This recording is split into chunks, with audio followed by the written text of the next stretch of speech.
소득 하위 88% 국민에게 1인당 25만 원이 지급되는 코로나 상생 국민지원금 신청이 시작됐습니다. 정부는 이번 국민지원금이 코로나19 사태로 위축된 내수 경기에 활력이 될 거라 기대하고 있는데요. 구체적인 신청 방법과 사용처는 어떻게 되는지, 내수 경기 진작에 도움이 될지 짚어보겠습니다. 네, 다음 주제입니다. 국민지원금 신청 시기와 맞물려 정부와 카드사를 사칭해 개인정보나 금융정보를 빼가는 스미싱 사기도 늘고 있습니다. 자녀를 사칭한 메신저 피싱 피해도 급증하고 있는데요. 구체적 피해 사례와 대처 방법도 알아보겠습니다.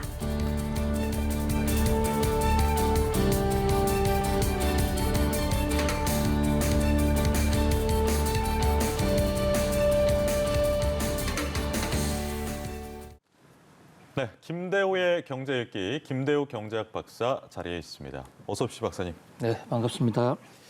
오늘부터 신청이 시작이 됐습니다. 9시부터 신청이 시작됐기 때문에 저도 카드사 홈페이지나 애플리케이션에 접속하려고 했는데 접속이 좀 지연되더라고요. 이 방법이 어떻게 되는 겁니까?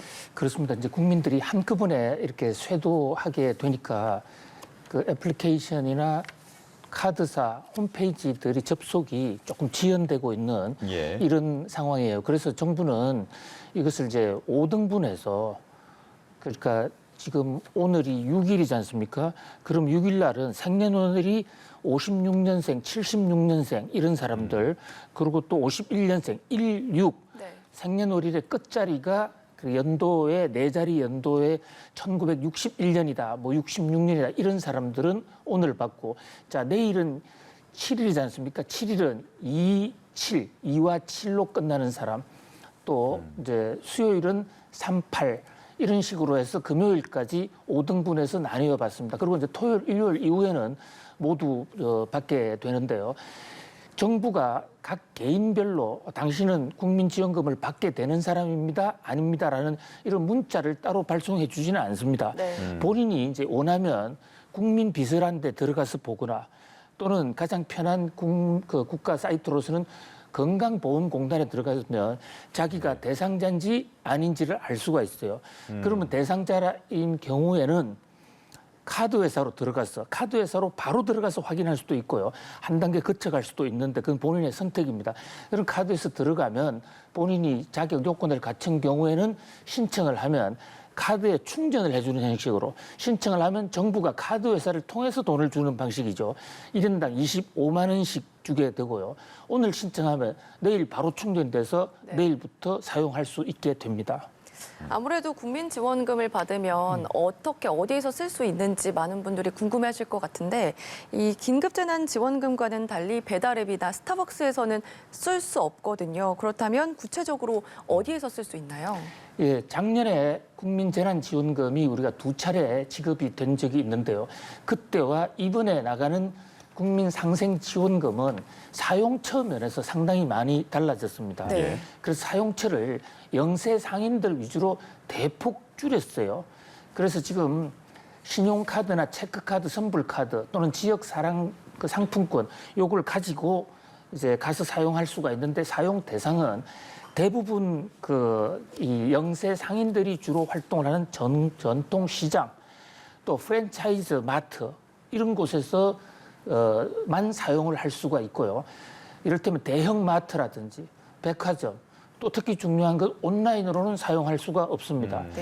그래서 이게 그러면 어디든 사용처가 어디냐? 물론 뭐 국민비서에도 확인이 되고 네이버, 카카오 여기도 사용 가능한 마트와 가능하지 않은 마트가 확인이 구분돼서 안내가 되는데요. 뭐 가장 큰 기준은 영세 상인들이 하는 소규모 가게냐 아니냐 이걸 기준으로 판단한다면 그렇게 어렵지는 않을 것으로 보입니다. 예, 그 네이버나 카카오에 가시면 국민지원금 사용처를 검색하는 서비스를 제공한다고 하니까 거기 참고하시면 좀 더 자세히 알아보실 수 있겠습니다. 어쨌든 그러니까 국민지원금으로 나라가 국민들에게 주는 돈이 총 11조 원인데 이게 시장에 다 좀 풀리면 내수 진작 효과가 있을 텐데, 특히 뭐 소상공인들이 굉장히 힘들기 때문에, 근데 다 풀리지도 않을 수 있는 거 아니겠습니까? 어떻게 좀 전망하십니까? 그렇습니다. 현재 지금 정부가 예산으로 잡은 국민상생지원금은 11조입니다. 그러다가 지금 경기도가 88%라는 하위 88% 말고 전 주민들에게 다 주는 안을 지금 막바지 논의 중인데 이것까지 통과되면 예. 12조까지도 도달을 할 수가 있을 것 같아요. 12조 원이라는 돈이 풀리면 우리 경제, 특히 거시경제 지표 중에서 소비 지표에 상당히 큰 영향을 줄 것으로 보입니다. 이 돈은 다른 지원금과 달리 12월 말까지 사용하지 않으면 뭐 저축을 할 수 있거나 내년에 2월에 사용할 수 있는 것이 아니라 12월 말 사용하지 않으면 그날로 그것을 이베포레이트 공중에 증발이 되는 거예요. 국고로 네. 다시 환수합니다. 그렇기 때문에 지금부터 12월 말까지 집중적으로 사용될 것으로 보이고요. 작년의 사례로 봤을 때 재난지원금은 거의 사용률이 소진율이 99.9% 아주 적극적으로 사용하는 그런 경향이기 때문에 대부분 사용될 것으로 보이고 이 사용 금액이 내수 침체를 돌파하는데 상당한 그 효과가 있을 것으로 보입니다. 거의 전액이 사용될 것이고 또 집중적으로 사용이 되고 경우에 따라서는 당장에 필요가 없더라도 내년에 필요한 것도 올해 사둬야 되는 이런 상황이거든요. 근데 우리 경제가 수출은 굉장히 좋은데 내수가 조금 부진하고 특히 영세 상인들 코로나 팬데믹 때문에 지금 영업에 차질을 빚고 있는 사람들이 많이 어려웠는데 이런 사람들한테는 상당히 큰 어떤 이 효자로 작용할 수 있을 것 같아요. 정부가 올해 성장률 목표를 4.2%로 지금 잡고 있는데 이 내수 진작 효과가 전체 성장률에 한 1%가량 기여하지 않을까. 목표를 좀 더 초과 달성할 수도 있다. 성장 면에서는 이번에 재난 국민 상생 지원금이 상당한 효력을 발휘하리라고 봅니다. 네, 또 추석이 다가오고 있는데 최근에 물가가 많이 오르다 보니까 이 국민지원금이 추석 물가에도 영향을 미칠 수 있다. 그런 우려가 나오고 있거든요. 작년 추석과 또 비교해 봤을 때 올해 추석은 어떨까요? 네, 이제 걱정이 바로 물가입니다. 지금 가뜩이나 우리나라 물가, 소비자 물가 CPI가 2.6% 올라서 우리 연간 한국은행의 억제 목표 2%를 상당히 초과 달성해서 물가가 오르기 때문에 어쩔 수 없이 지금 금리도 올려야 되는 상황이거든요. 그런데 돈을 풀면 이 돈이 풀려나가는 돈은 그만큼 물가를 올리는 물가 상승 압력으로 작용하게 됩니다. 물가가 오르는 요인은 크게 두 가지인데요. 하나는 공급 물량이 적어서 갑자기 어떤 물건이 없어진다, 적어진다 이런 또 물가가 올라가지만 공급은 그대로 있다 하더라도 살려는 사람이나 살리는 사람의 수요가 많으면 가격은 또 올라가거든요. 추석을 앞두고 지금 과일이나 고기, 식품 가격이 지금 상당히 많이 오르고 있는 상태지 않습니까? 이것은 공급 부족도 요인이 있거든요. 그리고 공급 부족 때문에 오르고 있는 마당에 수요가 펑펑 넘쳐버리면 공급과 수요 요인, 그것을 경제학에서는 디맨드 풀, 코스트 푸시 요인이라는데 이 두 가지 물가 상승 요인이 동시에 작동할 가능성이 있어요. 그래서 올 연간 물가 목표를 관리하지 못하게 될 수도 있다. 그런 면에서는 좀 부담이 되고요. 추석 물가 같은 경우에 제수상도 지금 약 10% 가까이, 작년보다 9.3% 벌써 올랐다. 이렇게 지금 지적을 받고 있거든요. 그런 면에서 정부에서도 이번 추석은 이 재난지원금 때문에 물가가 폭등하는 일이 없도록 공급 면에서는 좀 조절이 가능하거든요. 정부 비축 물량이라든지 이런 것은 좀 적절히 풀어서 서민들이 타격을 받지 않도록 특히 이번 재난지원금은 소득 하위자들에게 집중 나가기 때문에 소득 하위자들이 집중적으로 사는 식품 또 가게용 엔겔 개수라고 그러는데 거기에 들어가는 품목들 가격이 오를 것으로 보입니다. 거기에 대한 수요 공급 좀 수급에 대한 정부가 조금 예년보다 더 좀 신경을 써야 될 것으로 보입니다. 알겠습니다. 그런데 국민지원금 관련해서요, 중요하게 짚어봐야 될 문제가 하나 있습니다. 이 국민지원금과 관련한 스미싱, 보이스피싱 이런 지금 사기 사건들이 많이 일어나고 있다고요? 그렇습니다. 이게 지금 국가적으로 지금 피해자가 속출해서 상당히 사회적 문제가 되고 있는데요. 국민지원금이라는 형태를 우리가 자주 하는 게 아니지 않습니까? 또 작년에 했던 재난지원금과 이번에 지원 방식이 다르다 보니까 많은 국민들은 이번 국민지원금 신청은 어떻게 하는지, 어떻게 가서 돈을 받는지에 대해서 지금 잘 그렇게 충분히 알려져 있지 않거든요. 바로 이 대목을 악용을 해서 일부 악덕업자들이 스미싱을 통해서 핸드폰으로 당신이 재난지원금 신청 앱을 깔아드립니다든지 여기를 누르면 바로 돈을 신청할 수 있습니다. 또는 그 재난지원금 가부를 확인해 드립니다. 이런 문자가 저도 여러 통을 받았어요. 예. 그런데 거기에 자칫 그 URL을 그 버튼을 눌러서 그것을 받게 되면 그 순간 그 URL이 들어와서 이른바 악성 코드가 들어와서 프로그램을 완전히 마비시키는 건 물론이고 자기에 들어와 있는 그 스마트폰이나 컴퓨터의 정보를 전부 유출하게 됩니다. 예. 그래서 그거 누르는 것은 굉장히 조심해야 될까요? 정부는 스스로 지원금을 대상자로 선정됐습니다. 이런 것을 보내지 않는다고요. 어허. 그 대목을 분명히 좀 아실 필요가 그러니까 있습니다. 이렇게 문자로 오는 게 스미싱이고 예. 보이스피싱이나 피싱하고는 다른 건가요? 예, 지금 이 대목에 대한 좀 정의를 한번 해볼 필요가 네네. 있어요. 우리 피싱이라는 게 있지 않습니까? 피싱. 네. 물고기를 낚시로 낚는 것을 피싱이라고 그러는데 인류의 역사가요. 구석기와 신석기를 가르는 중요한 기준 중에 하나로 이 문화인류학자, 문화인류경제학자들은 예. 낚시를 했느냐 안 했느냐 이거를 따져요. 구석기 시대는 낚시를 일제 안 했어요. 머리가 나빴으니까. 그런데 뭐 사람들 머리가 좋았으면 신석기 시대 때 낚시를 했거든요. 이 낚시라는 게 먹지도 못할 물건을 집어넣어 가지고 이 물고기를 현혹시켜서 잡아내는 거지 않습니까? 루어라고 하죠. 예, 바로 이 이제 우리 보이스 피싱 할 때의 그 피싱이 바로 낚시입니다. 전화를 해서 내가 누군데 돈 가져와, 또 주민등록증 보내 이런 게 초창기 당시의 피싱 중에서 보이스 피싱 네. 최저급 단계예요. 그런데 이것은 말투라든지 이런 게 달라서 많이 이제 걸리죠. 그래서 이제 요즘은 그것이 한 단계 더 발전해서 이제 그 피싱으로 그러니까 피싱 중에서 영어 스펠링으로 FISH 물고기라는 뜻의 피싱 말고 앞에 그 PH라는 용어가 붙는 피싱이 있는데요. 이것은 sophisticated, 매우 고급화된, 매우 차원 높은. 그러니까 물고기를 잡는 것은 저차원인데 이 피싱은 굉장히 그 고차원인 거예요. 네. 그러니까 사람을 현혹시킨다. 그 앞에다가 스미싱은 네. S가 붙는데 이 S는 SMS라는 게 숏 메시지 서비스라 해가지고 단문 문자 서비스거든요.